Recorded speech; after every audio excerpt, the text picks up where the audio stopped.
The iPhone 12 Pro Max is up for pre-order, and I'm going to tell you why I think it's the perfect choice for filmmakers over the 12 Pro. Coming up.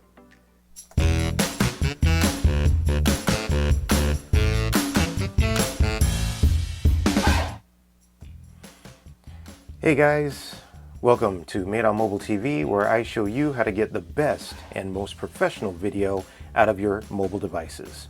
Alright, so today's topic, obviously the iPhone 12 Pro Max.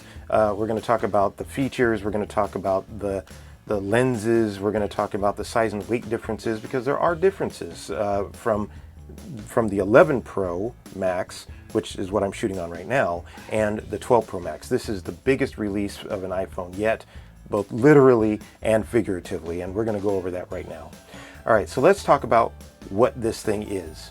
So this is the iPhone 12 Pro Max, and man, I'm telling you, what it means for filmmakers is the implications are huge, right?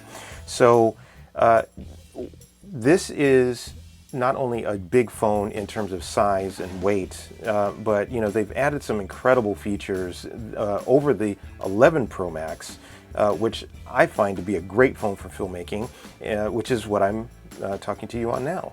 So let's go into what these features are, okay? So right now, the reasons why I think it's great for filmmakers is Dolby 10-bit Dolby Vision, right? That's big. So 10-bit, for those who don't know or just need a quick refresher, the amount of latitude that you have to do some color correction, you know, like, you know, being able to take your highlights. You can see how this window behind me is blown out. If we were shooting this in 10-bit, I would be able to pull the information that is in that in that video out. I'd be able to pull down the highlights and bump up the shadow areas, you know, where you would see, you know, my dark shirt, or, you know, somewhere down in the lower part of the screen. But this is pretty amazing, because this is the only phone out there right now that is actually shooting Dolby Vision 10-bit. Amazing. There are other cameras out there, other phones that are shooting 10-bit, but they're not shooting Dolby Vision, which is huge. Okay, so do a little investigation on Dolby Vision, and I'm sure you'll be impressed. However, there is a little bit of a workload in terms of post-production that you're going to need to know about. And, you know, we might cover that a little bit later once I get my hands on the phone, which, you know, pre-order is a happening. So the next thing is the lenses. Okay, so, you know, we've got updated lenses. The wide lens in particular seems to be something of note, and I'll tell you why. So it's a 26 millimeter focal length, you know, not much change there. A 1.6 aperture, which means it is a slightly faster lens, which means in theory you can let in more light. In theory, that is, you know, better for low light situations, low light shooting, and also it is potentially better for getting a shallower depth of field. You know, that holy grail of shallow depth of field that we're all looking for, that we get with a DSLR or cinema cameras, right? So that's something really interesting. The differences between the Pro and the Pro Max in terms of the sensor, it is a larger sensor, which means that it also lets in more light. That's why you can get the better low light performance, in theory. Okay, so we'll have to see once we get our hands on it. I mean, it may be big, it may not be, but in theory, what this does is the photo sight gives us a lot more. You know, more photons can just hit it, and so we can just do a better low light performance. Another interesting thing when it comes to this phone is that the zoom on the telephoto is a lot longer, which means, you know, you may not need to be carrying around your, you know, Moment or Beast Grip, you know, conversion lenses to put on your phone. That's a pretty big deal, you know. So you could probably use this, you know, hopefully, and we're going to talk about this in a little bit. Hopefully, use this as on a smaller gimbal, which would be great.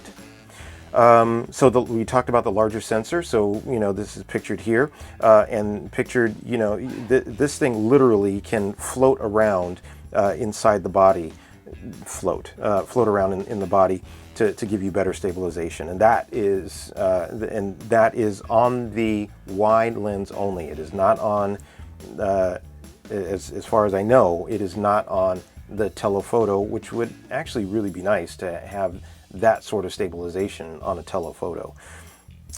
So sensor shift, that's what we're talking about, that sensor shift, that thing rattling around in there, floating around. So you see a guy here with pictured with a gimbal.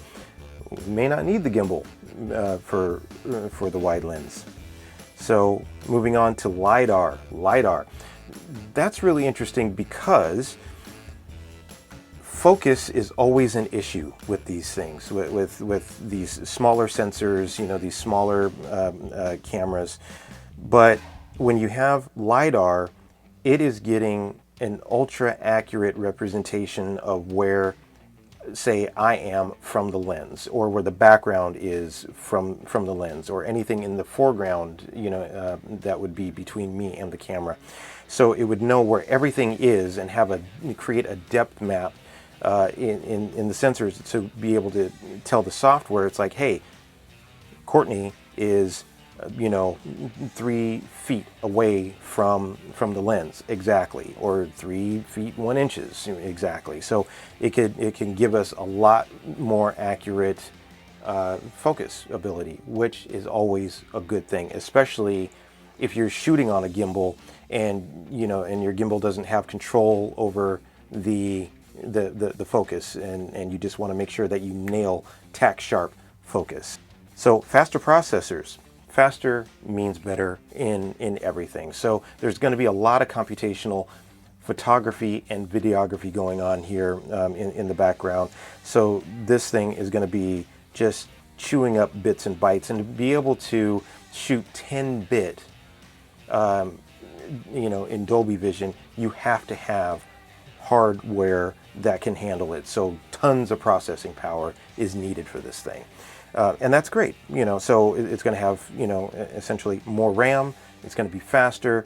Something that we're not really talking about is because this is a bigger phone, there's going to be better battery, and hopefully the battery management with the software is going to be on point. Okay. All right. 5G. 5G I think is a big deal for filmmakers, and the reason why I think so is because you can take your footage, and if you're in a decent 5G area, do a backup of your footage like immediately on site. That's something that I think is important, you know, for those workflows that are, you know, with an iPhone workflow, unlike some of the Android devices. Android, you can actually put an SD chip inside of these things, but you know, not on an iPhone, obviously.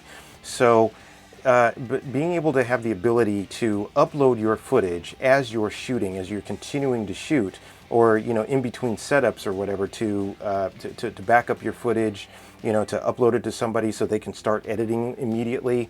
I think that's a big thing, you know, and I don't think people give, you know, credence to that enough. However, 5G is not necessarily ready.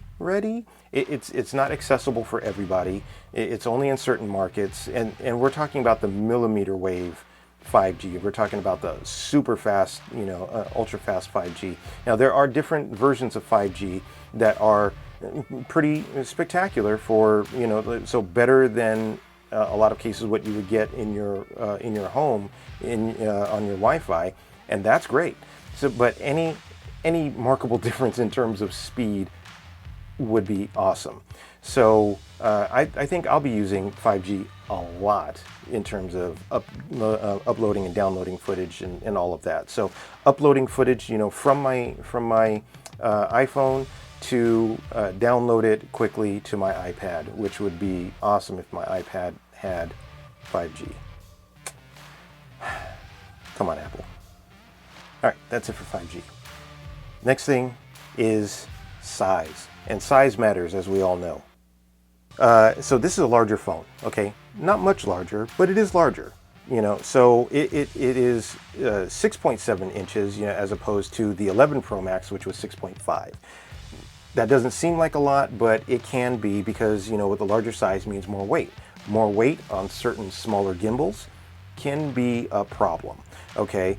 But I think it's only going to be a problem if you're using conversion lenses on your gimbal, say the OM4, which is what I'm shooting on right now. I have the iPhone 11 Pro Max on the OM4, but I'm using the front-facing camera, so it's not really going to make a difference. It balances out fine. But when you start getting into you know, conversion lenses and things of that nature, you know, every ounce counts. Okay, let's just put it that way. Every ounce counts. So 6.7 inches, you know, it is going to be bigger, it's going to be heavier, and just know that, because your gimbal, you may need a little bit more counterweight than you had previously. So for this sci-fi series that I'm going to be shooting, I'm going to be using, you know, the 11 Pro Max, or hopefully, if it arrives here soon enough, the 12 Pro Max, you know, to shoot, or both. But I'm going to be using a much larger gimbal in the Zhiyun Weebill S, you know, with a Beast cage, or the Beast Grip Pro if the Beast cage for the 11 Pro for the 12 Pro Max rather isn't out. But I'm using, you know, bigger rigs, bigger lenses, and all that kind of stuff. So just know that you may need to kind of figure out a different situation. Maybe not, probably not, hopefully not, but it's a possibility. We don't know. All right, hey, hit that like, subscribe, and bell button if you feel like you're getting anything out of this. I really appreciate you dropping by.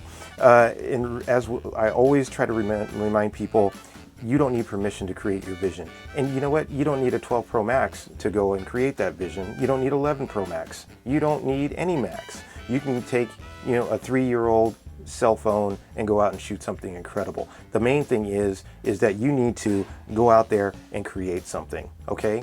Love your guts. Remember to like, subscribe. Oh, please comment down below, because I want to keep this going. What phone are you planning on getting, if you're planning on getting any of the new iPhones?